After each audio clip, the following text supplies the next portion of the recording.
வணக்கம். ஜவைச்சர் from Javadupatti Guru power writer அப்படிங்கிற YouTube channel மூலமாக உங்களை மீண்டும் சந்திக்க ரொம்ப மற்ற மகிழ்ச்சி. அத்தோட எங்கள் சேனலை சப்ஸ்கிரைப் பண்ணுங்க, பெல் பட்டன் அழுத்த மறந்துடாதீங்க. அத்தோட எல்லாத்துக்கும் ஷேர் பண்ணுங்க. அதாவது ஒரு வருஷத்துக்கு முன்னால் நடந்த ஒரு சம்பவம். அதாவது பேசு தமிழா பேசு அப்படிங்கிற ஒரு யூடியூப் சேனலில் அண்ணாமலை ஒரு பேட்டி கொடுக்குறாரு. பல விதமாக கேள்வி கேட்குறாங்க. கேட்கக்கூடிய சமயத்தில் தீபாவளி சம்பந்தப்பட்டமா ஒரு கேள்வி கேட்கக்கூடிய சமயத்தில், அதாவது இந்துக்களை மனம் புண்படக்கூடிய அளவுக்கு தீபாவளி தடை செய்ய வேண்டும் அப்படிங்கிற நோக்கத்தோட சில கிறிஸ்துவ மிஷினரிகள் வெளிநாட்டிலிருந்து பணத்தை வாங்கி கொண்டு, இது சம்பந்தமாக நான் 2 வீடியோ போட்டிருக்கோம். வெளிநாட்டிலிருந்து பணத்தை வாங்கி கொண்டு இங்கே இன்னைக்கு உச்ச நீதிமன்றத்தில் ஒரு மிகப்பெரிய ஒரு வழக்கை போட்டிருக்காங்க. அதாவது தீபாவளிக்கு பட்டாசு வெடிக்கக்கூடாது அப்படின்னு தடை போடணும், அதனால ஏற்றுக்கொள்ள முடியாது, இது இந்து மத கலாச்சாரத்துக்கு எதிரானது அப்படின்னு சொல்லி இது வெளிநாட்டிலிருந்து பணம் வாங்கி இருக்கிறார்கள் அப்படின்னா பயங்கரமான ஒரு குற்றம் சுமத்தி அந்த யூடியூப் சேனல்ல பேசுறாரு. மொத்தம் பேசுறது உங்களுக்கு 44.20 நிமிஷம் பேசுறது. அதுல 6.50 மினிமம் ஒரு 7 நிமிஷம் வைங்கன்னா 6.50 நிமிஷம் தீபாவளி சம்பந்தமாகவே பேசியிருப்பார். அது இன்னைக்கு அந்த எக்ஸ் தள பதிவுல அதை எடிட் பண்ணி அதை மட்டும் பதிவு பண்ணி போட்டிருக்கிறாங்க. எடிட் பண்ணி அதில் பதிவிட்டுருக்காங்க எக்ஸ் தளத்துல. அது இன்னைக்கு போய் தளத்துல போனீங்கன்னா பார்க்கலாம். அந்த மாதிரி ஒரு விஷயம் அதை பார்த்தாரு. அதுல சமூக ஆர்வலர் அப்படிங்கிற பியூஷ் மனுஷ் அப்படிங்கிறவர் உடனே சேலம் கோர்ட்ல இது சம்பந்தமா வழக்கு தொடர்க்கக்கூடிய சமயத்துல, அப்பா இந்த வழக்கு எந்த அளவுக்கு விசாரணைக்கு உகந்தது அப்படின்னு சொல்லிட்டு அங்க உள்ள கலெக்டர்கிட்ட போய் பாருங்க. அவங்க போனா கலெக்டரை பார்த்தோன்னே உடனே அவர் சென்னை ஹைகோர்ட்டுக்கு அமைச்சிட்டார். அப்ப இது அமைச்ச உடனே உடனே இந்த வழக்கு விசாரணைக்கு ஏற்றன்னு சொல்லிவிட்டு ஒப்புதலோட சேலம் வந்த உடனே பியூஷ் மனோஜ் சேலம் ஹைகோர்ட்ல சேலம் கோர்ட்ல தாக்கல் பண்ணிட்டார் வழக்கு. அந்த நேரத்தில் பல விதமான பேச்சுக்கள் வந்தது. மற்றபடி அட்டன் பண்ணக்கூடிய சமயத்துல இது அண்ணாமலை உத்தரவு போட்டார். அன்னைக்கு இருந்த நீதிபதி அவங்க சேலத்துல. உடனே இவர் என்ன பண்ணிட்டாரு, இதுக்கு பதில் சொல்லணும் அப்படின்னு சொன்ன உடனே அண்ணாமலை சேலம் ஹைகோர்ட்ல உச்ச நீதிமன்றத்தை இது சென்னை நீதிமன்றத்துல இந்த வழக்கை தள்ளுபடி செய்ய வேண்டும் அப்படின்னு ஒரு வழக்கு போட்டவுடனே இன்னைக்கு அந்த வழக்கு இவர் போட்ட அந்த வழக்கை பியூஷ் மனோஜ் போட்ட வழக்கை தள்ளுபடி செய்ய வேண்டும் அப்படின்னு போட்ட இவருடைய வழக்கை இன்னைக்கு நீதி அரசர் ஆனந்த் வெங்கடேசன் ஐயா அவங்க தள்ளுபடி பண்ணிருக்காங்க. அண்ணாமலையோட வழக்கை மனு தள்ளுபடி பண்ணிட்டாங்க வழக்கு. இது கட்டாயமாக இவர் குற்றம் செய்திருக்கிறார். இவருடைய பேச்சு உண்மையிலே இரு சமூகத்துக்கும் இடையே மிக மோசமான பின் விளைவுகளை ஏற்படுத்தக்கூடியது அப்படிங்கிற மாதிரி இன்னைக்கு ஐயா தீர்ப்பு சொல்லியிருக்கிறாங்க. உண்மையிலே அண்ணாமலையின் மனு தள்ளுபடி செய்யப்படுகிறது அப்படின்ட்டாங்க. வழக்கை ரத்து செய்ய முடியாது அப்படின்ட்டார். அதுக்கு என்ன காரணம் சொன்னாங்க அப்படின்னா, ஆனந்த் வெங்கடேஷ் பத்தி இன்னைக்கு தமிழகமே குறிப்பாக பல அரசியல் தலைவர்கள் ஆடி போயிட்டு இருக்காங்க. முடிஞ்சு போன விஷயத்த வழக்கு இன்னைக்கு தூசி தட்டி விசாரிச்சுட்டு இருக்கக்கூடிய ஒரு நீதி அரசர் தான் ஆனந்த் வெங்கடேசன். அதுக்கு கூட உச்ச நீதிமன்றத்துல சில திமுக இன்னாள் அமைச்சர்கள் மற்றபடி அதிமுக பாவலர்கள் எல்லாம் போட்டாங்க. இவர் என்னங்க தூசி தட்டிட்டு உட்கார்ந்துருக்காரு, அன்னைக்கு உள்ள நீதிமன்றம் அதெல்லாம் க்ளோஸ் பண்ணிட்டாங்க அப்படின்னு இவர் யார் தூசி தட்டி உட்கார்ந்துருக்கா அப்படிங்கிற சமயத்துல உடனே உச்ச நீதிமன்றம் சொல்லிட்டாங்க. ஆமா, கீழே தலைமை நீதிபதி என்ன சொல்றாரோ அதை நீங்க கேட்டுக்க அப்படின்னு சொல்லணும். உடனே தலைமை நீதிபதி ஆனந்த வெங்கடேசன் தொடரலாம் அப்படின்ட்டு அவர் பச்சை கொடி காட்டிட்டார். இன்னைக்கு ஆனந்த வெங்கடேசனால இன்னைக்கு அரசியல் வட்டாரமே அதிர்ந்து கொண்டிருக்கிறது. அப்படிப்பட்ட ஒரு ஆனந்த வெங்கடேசனுக்கு தான் இன்னைக்கு அண்ணாமலையுடைய வழக்கு தள்ளுபடி செய்யப்பட்டிருக்கிறது. இன்னைக்கு அண்ணாமலைக்கு ஆட்டம் வந்திருக்கும்.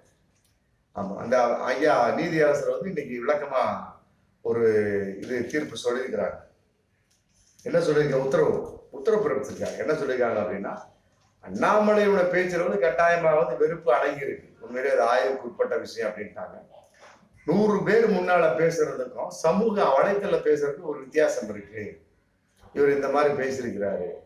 சமூக வலைத்தளத்தை பேசுற கடல் அது உலகம்லாம் கேட்கும், உலகமெல்லாம் சென்றிருக்கும். அப்படிங்கும்போது இது எப்படி வந்து இவருடைய மனுவை வந்து கூடாதுங்கிற மனு வந்து ஏற்றுக்கொள்ள முடியும்?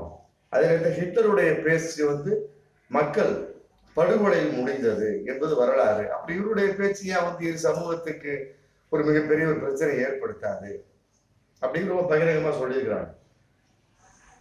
அதே நேரத்துல வந்து அந்த தீபாவளி சம்பந்தப்பட்ட பேச்சு வந்து 6:50 நிமிஷம் 7 நிமிஷம் பேசியிருக்காரு. அதை மட்டும் தனிப்பட்ட முறையில ஒரு எடிட் பண்ணி கரெக்டா போட்டிருக்கிறாங்க. அதவே மட்டும் பார்த்தாலுமே கட்டாயமா வந்து உண்மையிலேயே வந்து பகிரங்கமா இரு சமூகத்துக்கு வந்து பிரச்சனை ஏற்படுத்த மாதிரி அவர் பேசியிருக்கிறாரு. அது உண்மையிலே வந்து ஆதாரமாவே இருக்கு. அதே நேரத்துல கிறிஸ்துவ சமுதாயம் முன்னிலைப்படுத்தப்பட்டு மற்றபடி வந்து அவரை இதை வந்து பேசி இருப்பது, அவங்கதான் வந்து கோர்ட்ல கேஸ் போட்டாங்க அப்படிங்கிற பேசி இருப்பது உண்மையிலே வந்து சமூகத்துல வந்து பிளவை ஏற்படுத்தக்கூடிய விஷயம். உண்மையிலே இந்த ஆதாரமான ஒரு விஷயம் தான். ஏன் அண்ணாமலைக்கு சட்டம் தெரியாதா அப்படின்னு இன்னைக்கு ஆனந்த வெங்கடேஷ் ஐயா நீதியரசர் வந்து கேட்டிருக்காரு. அவர் ஐபிஎஸ் படிச்சவதானே அண்ணாமலை, ஏன் சட்டம் தெரியாதா? இவர்கள் கருத்துக்கள் வந்து இந்து மதத்தினிடையே மிகப்பெரிய ஒரு தாக்கத்தை ஏற்படுத்துச்சு. ஒரு வருஷத்துக்கு முன்னாடி மிகப்பெரிய ஒரு பேச்சு, எப்படி ஒரு கிறிஸ்டியன்லாம் வந்து சேர்ந்து கிறிஸ்டியனோட மிஷினரி எல்லாம் சேர்ந்து எப்படி வந்து கோர்ட்ல கேஸ் போடலாம், அதாவது தீபாவளிக்கு பட்டாசு வெடிக்க தடை செய்யணும்னு எப்படி கோர்ட்ல கேஸ் போடலாம் அப்படின்னு அன்னைக்கு தான் பேச்சு வந்தது. அதுல மாற்று கருத்தே கிடையாது. அப்புறம் அண்ணாமலை பேச்சு வந்து குறிப்பிட்ட மத வெறுப்பை தூண்டக்கூடிய அளவுக்கு இருக்கு என்ன அமைந்துள்ளது. அதே நேரத்துல வந்து இந்த பதிவு வந்து இன்னைக்கு எக்ஸ் அடுத்த அப்படியே இருக்கு. உண்மையிலே வந்து இந்த பேச்சு வந்து வெடிகுண்டை போடுறது அப்படின்னு இருக்காரு ஐயா நீதியரசர். உண்மையில நம்ம இது கூர்ந்து கவனிக்கப்பட வேண்டிய விஷயம். உண்மையிலே பாஜகவோட பேச்சு எங்க பார்த்தாலும் அப்படித்தான். இது சொல்லப்போனா அண்ணாமலை வந்து தமிழகத்துல இருந்ததுனால இப்படிப்பட்ட ஒரு உத்தரவு வந்து நீதியரசர் பேசியிருக்கிறாங்க. இதே வந்து வட இந்திய வட மாநிலமாக இருந்தா ஆமா அங்க இருக்கக்கூடிய நீதிபதியோட ஒரு உத்தரவு வேறு விதமா தான் இருக்கும், வேறு விதமா தான். அதுல வந்து ஏகப்பட்ட குளறுபடிகள் மற்ற சோன்சம் பாஜக ஆதரவாக தான் அவங்களுடைய பேச்சுக்கள் ஆமா இருக்குமா அப்படிங்கிற சந்தேகங்கள் எல்லாம் இருக்கு இல்லையா? அது சம்பந்தமா பல விஷயங்கள் இன்னைக்கு போயிட்டு இருக்கு இல்லையா? அதனால வந்து இது வந்து தெளிவா ஆராய்ச்சி பண்ணிதான் முன்னாள் இந்த மாஜிஸ்ட்ரேட் வந்து விசாரணைக்கு எடுத்திருக்கிறாங்க. அதனால வந்து வழக்கு ரத்து செய்ய முடியும் அப்படின்ட்டார் அண்ணாமலை நோக்கி. அண்ணாமலை மனு தள்ளு செய்யப்படுகிறது. உண்மைதான், அவர் நினைச்சுக்கிட்டாரு. இந்த அண்ணாவை பத்தி பேசுற பாருங்க, அண்ணா பொன்முத்துராமலிங்க தேவரெல்லாம் வந்து அவர் பிரச்சனை பண்ணிக்கிட்டு இருக்கேன். அண்ணா வந்து மன்னிப்பு கேட்டாரு. மற்றபடி நான் 20,000 புத்தகம் படிச்சிருக்கேன். அப்புறம் வந்து இந்த மெடிக்கல் சம்பந்தப்பட்ட சீட்டு, இந்த முதுநிலை மெடிக்கல் சம்பந்தப்பட்ட சீட்டு எத்தனை லட்சம் இருக்கு அப்படிலாம் சொல்லிக்கிட்டு ஒரு பிரச்சனை பண்ணிட்டு இருந்தாரு பாருங்க. அப்புறம் வந்து இந்த உடன்கட்டை ஏறுது சம்பந்தப்பட்ட வகையில் அவர் தனியாக விளக்கு கொடுத்தாரு பாருங்க. அது மாதிரி நினைச்சுக்கிட்டாரு போல இருக்கு. உண்மையில ஏற்றுக்கொள்ள முடியாது. அண்ணாமலைய பேச்சு வந்து உண்மையில மிக வந்து இரு சமூகத்துக்கு இடையே பிளவு ஏற்படுத்தக்கூடிய ஒரு பேச்சு. இதை வந்து ஊன்றி கவனிச்சிருந்தாங்கன்னா அப்புறம் நாளைக்கு வந்து ஒரு சமாதானம் இது தமிழகமா இருந்ததுனால ஒரு சமாதானமா கிறிஸ்டியனும் இந்துக்களும் சமாதானமா போயிட்டாங்க. இதே வட இந்தியாவை இருந்திருந்தா பாபர் மசூத் இருந்தப்பே வந்து இது அமைதி காத்த பூமி, இது பெரியார் பூமி, அதுல எந்த ஒரு மாற்று கருத்துமே கிடையாது. இது திமுக அரசு இருக்கிறதுனால வந்து இந்த அளவுக்காவது ஒரு உத்தரவு வந்திருக்கு. இதாக பாஜக அரசா இருந்திருந்தாலுமே வேறு விதமா தான் அவர் சில நீதிபதிகள் பேசியிருப்பார்கள் அப்படிங்கிற ஒரு தகவல் இன்னைக்கு போயிட்டு இருக்கா இல்லையா? அதனால வந்து கட்டாயமா வழக்கை ரத்து செய்ய முடியாது. அண்ணாமலை மீது போடப்பட்ட பியூஷ் மனுஷ் போடப்பட்ட வழக்கு தான் கட்டாயமாக வந்து ஆனந்த் வெங்கடேசன் ஐயா அவர்களும் மற்றும் பின்னால் வரக்கூடிய எந்த நீதிபதியாக இருந்தாலும் இது விசாரித்த அண்ணாமலைக்கு தகுந்த தண்டனையை கொடுக்க வேண்டும் தான் இன்னைக்கு வந்து போயிட்டு கூட மிகப்பெரிய ஒரு பாடமாக இருந்து கொண்டிருக்கிறது. அதே நேரத்தில் இன்னொரு விஷயம், அதாவது மதுரையில வந்து ஆர்பி உதயகுமாரும் மிக காட்டமா ஒரு பேட்டி கொடுத்திருக்காரு. அண்ணாமலையை நோக்கி தான் இது ரொம்ப காட்டமான பேட்டி. இந்த பேட்டியெல்லாம் வந்து உதயகுமார் இவர் அண்ணாமலை பாஜக தலைவர் அண்ணாமலை தமிழகத்தில் அண்ணாமலை கேட்டாருன்னா உண்மையிலேயே வந்து வெற்றி தலை உணர்ந்து ஊரை விட்டு ஓடக்கூடிய ஒரு சூழல். கரூர் போனா கூட நிற்க முடியாது, அந்த அளவுக்கு பகிரங்கமான ஒரு என்ன பேட்டி கொடுத்துருக்காரு, காட்டமான பேட்டி. அதாவது அதிமுக கூட்டணி இறுதி செய்யப்பட்டது. ஓபிஎஸ் வந்து இதை மனம் குழம்பி இன்னைக்கு பேசிட்டு இருக்காரு. அது மாதிரி அண்ணாமலை இன்னைக்கு பேசிட்டு இருக்காரு. அதிமுகவை அடிக்க அண்ணாமலை அல்ல அவங்க அப்பனே வந்தாலும் முடியாது அப்படின்ட்டார் ஆர்வி உதயகுமார். இவர் வந்து முன்னாள் அதிமுகவுடைய பிரமுகர். ஆமா, முன்னாள் அமைச்சராக இருந்தவர் ஆர்வி உதயகுமார். அதிமுக அடிக்க அண்ணாமலை இல்லை. யார் வந்தாலும் சரி, அவங்க அப்பனே அண்ணாமலை அப்பனே வந்தாலும் முடியாது. 2 கோடி தொண்டர்களுடைய எச்சரிக்கையா நான் பேசிட்டு இருக்கேன். என்ன ஐயாங்கிறது அம்மாங்கிறதெல்லாம் இன்னைக்கு வேலைக்கு ஆகாது. என்ன நீ நாட்டை ஆள வந்தவனா? ஒரு அளவு இருக்கு தம்பி, பார்த்து பேசு, நிதானமா பேசு. நாங்கெல்லாம் பேச ஆரம்பிச்சிட்டோம், நீங்க எல்லாம் வேஷ்டியே கட்டிக்கிட்டு ஓட வேண்டியதுதான். கட்டிக்கிட்டு கட்சிக்கு கட்டுப்பாடுக்கு நாங்க கட்டுப்பட்டு இருக்கிறோம், பேசிக்கிட்டு இருக்கோம். எடப்பாடிக்கும் கட்டுப்பட்டு இருக்கிறோம். அவன் பேசுற பேச்சு சகிக்க முடியல. யார்? அண்ணாமலை பார்த்து சொல்றாரு ஆர்வி உதயகுமார். அவன் பேசுற பேச்சு சகிக்க முடியல. இந்த லேகிய வைக்கிறா பாருங்க, ரொம்ப மோசமான உதாரணம் இது. நம்ம எல்லாரும் ஆட்டுக்குட்டின்னு சொல்லுவாங்க. இன்னைக்கு வந்து ஆர்வி உதயகுமார் லேகிய வைக்கிற மாதிரி சொல்லிட்டாரு. லேகிய பேசுற மாதிரி பேசுறாரு. லேகி வைக்கதான் பேசுவான். நம்ம பார்த்துட்டு ஐயா ஐயா வாங்க, ஐயா வாங்க, இங்க வந்து உட்காருங்க, லேகிய சாப்பிட்டு பாருங்க, காய்ச்சல் செய்கிறாரு, உடனே வந்து வாங்க, என்ன சீக்கிரம் வித்து போயிடும், அப்புறம் இது வந்து நல்ல மருந்து, வாங்க ஐயா வாங்க சாப்பிடுங்க, மற்றபடி வந்து சாவுக்கு முன்னால சாப்பிடுங்க, நோய்க்கு முன்னால சாப்பிடுங்க, உயிரோடு இருந்தா வந்து பாருங்க அப்படின்னு சொல்லிட்டு பேசுறாங்க பத்தி. அது மாதிரி அந்த ஆள் அவரு பேசி அண்ணாமலை பேசியிருக்கிறாரு. வாய்க்கு வந்ததெல்லாம் காலையில பேசுறாரு.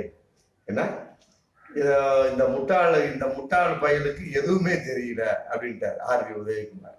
பச்சையா பேசிட்டார். ஆமா, ஆர்வி குழு உண்மையிலேயே செல்லூர் ராஜ் பேசியிருக்காரு, பொன்னையன் பேசியிருக்கிறாரு, மற்றபடி எத்தனையோ அதிமுக பிரமுகர்கள் முன்னாள் அமைச்சர்களா பேசியிருக்கிறாங்க. ஆனா ஆர்வி உதயகுமார் பேசுற மாதிரி யாருமே பேசல. அவன் இந்த முட்டா பையனுக்கு எதுவுமே தெரியல, இவன் மட்டும்தான் நாட்டை காக்க வந்த மாதிரி பேசிட்டு இருக்கிறான். பூஜ்ஜியம் அண்ணாமலை 50 பேரை சம்பளத்தை வச்சுக்கிட்டு தலைவர் ஆயிடுவான். அவன் இன்னும் கமிஷனு கூட ஆகல, அதுக்குள்ள பிரதமர் ஆயிடுவேன் நீங்க. பொறுமைக்கு ஒரு எல்லை எல்லை இருக்குதுப்பா அண்ணாமலை, பார்த்து பேசு. ஆமா அப்படின்னு சொல்லி பிரதமர் மோடிக்கு இதுல எச்சரிக்கை விட்டுருக்காரு. பிரதமர் மோடி அண்ணாமலைகிட்ட ரொம்ப எச்சரிக்கையா இருக்கணும் அப்படின்னு சொல்லிவிட்டு, பாஜக வந்து மட்டும் கிடையாது, பாஜக மட்டும் கிடையாது, ஆமா ஓபிஎஸ் மற்ற சோன்சோ எந்த கட்சியா இருந்தாலும் சரி, இங்க அதிமுக இடம் கிடையாது.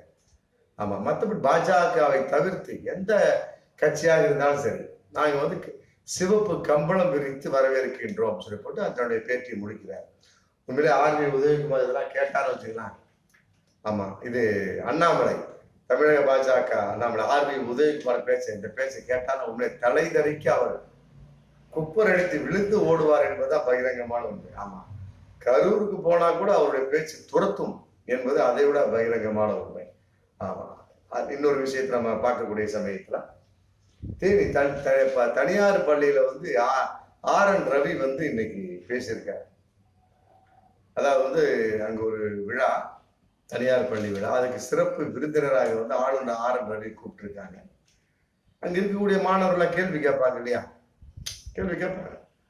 இப்போ அப்துல் கலாம் கேள்வி கேட்ட மாதிரி கேள்வி கேட்பாங்க. அப்போ வந்து அது சம்பந்தமா வந்து இவர் பதில் சொல்லியிருக்காங்க. தொழில்நுட்பம் சம்பந்தமா கல்வித்துறை சம்பந்தமான பேச்சுக்கெல்லாம் பேசக்கூடிய சமயத்துல அதுக்கு ஒரு தன்னாலான பதில் சொல்லிட்டு, அப்புறம் செல்போன் சம்பந்தமா சில விஷயம் அட்வைஸ் கொடுத்துருக்காங்க. செல்போனை வந்து நிறைய நோண்டாதீங்க, நேரத்தை வீணாக்காதீங்க, பாட புத்தகத்தை நிறைய படிங்க, ஏன்னா அதே நேரத்தில் அது சம்பந்தப்பட்ட பல பாட புத்தகம் பொது அறிவு சம்பந்தப்பட்ட விஷயங்கள்லாம் படிங்க. அதோட வந்து காந்தியினுடைய சுயசரிதையை படியுங்கள், நீங்க உங்களை வந்து பெரிய ஆளா உயர்த்தும் அப்படின்னு சொல்லியிருக்காரு. அதான் கூர்ந்து கவனிக்கப்பட வேண்டிய சொல்லியிருக்கு. எல்லாத்தையும் பேசியிருக்கிறாரு. செல்போனை வந்து நிறைய பார்க்காதீங்க, மற்றபடி ஏகப்பட்ட பாட புத்தகங்களை படிங்க. அதோட வந்து காந்தியினுடைய சுயசரிதை, அதை வந்து சத்திய சோதனை அப்படிங்கிற புஸ்தகம், அதை படிங்க, நீங்க பெரிய ஆளா வருவீங்க, நீங்க உயர்ந்துருவீங்க அப்படின்னு சொன்னது வந்து இன்னைக்கு உண்மையிலே வந்து கூர்ந்து கவனிக்கப்பட வேண்டிய விஷயம்.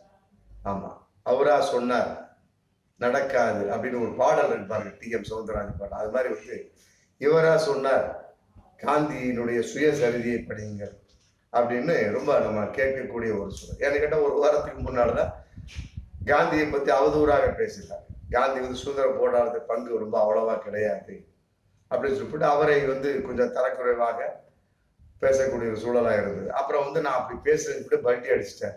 நிறைய அரசியல் ஆர்வலர்லாம் வந்து ஒரு தன்னுடைய கருத்தை பதிவு பண்ணுவாங்க இல்லையா? அப்படி இருக்கக்கூடிய சமயத்துல அப்படிலாம் நான் பேசுறது கூட பல்ட்டி அடிச்சிட்டேன். இப்போ வந்து சத்திய சோதனைய படிங்கன்னு சொல்லி கூட பேசிட்டு இருக்காரு. ஆமா, இவர் வந்து காந்தி வந்து உயர்த்தி பேசக்கூடிய ஆளா இல்ல மட்டம் தட்டி பேசக்கூடிய ஆளா, அதையெல்லாம் விட எந்த நேரத்துல எப்படி பேசணும் அப்படிங்கிறதெல்லாம் விட எப்படி வேணாலும் பேசக்கூடியவர். ஆமா, ஆர்.என். ரவி வந்து எப்படி வேணாலும் பேசக்கூடியவர் அப்படிங்கிற பல வகையில நிரூபிச்சிட்டார் அப்படிங்கிறது தான் பகிரங்கமான உண்மை. ஆமா, மீண்டும் அடுத்த வீடியோவில் சந்திப்போம். நன்றி.